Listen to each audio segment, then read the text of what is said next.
Hi, this is Dina for Splitcoaststampers. In this tutorial, I'll show you how to add glitter to your projects using a stencil.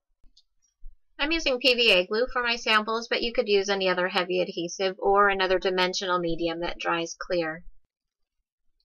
And I'm just taking a bit of the adhesive and scraping it onto a flat palette, and then I'll use an old library card to scrape the glue through the openings of the stencil. You could use a craft spatula or whatever else works for you to apply the glue through the stencil, scraping it through the openings in an even layer. You'll want to lift the stencil up carefully to reveal the pattern, and then sprinkle glitter over the glue and allow the panel to dry completely. And you have glittered cardstock. Here's a card that I made using that panel as a background for a die-cut scene. If you just want glitter in a certain area of an image that you've already colored, you can use a mask or reverse mask to help with your glue placement.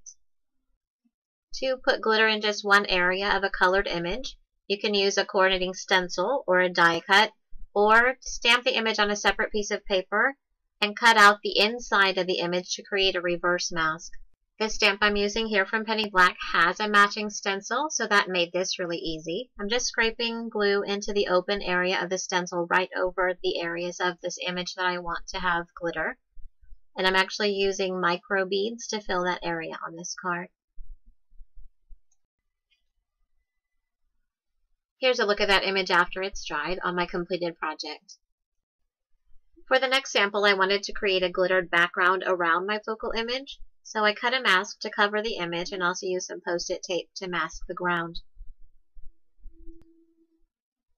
After those were in place, I could position my stencil over the top of them and continue with the steps as I did on the other samples.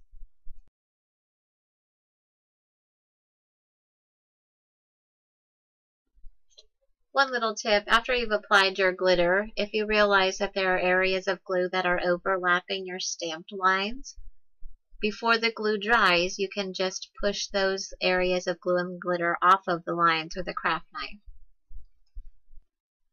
I finished the panel by watercoloring the focal image and adding in some grass and shadows, and here's my completed card. Hope this gives you more ideas for adding sparkle to your project. Thank you so much for watching.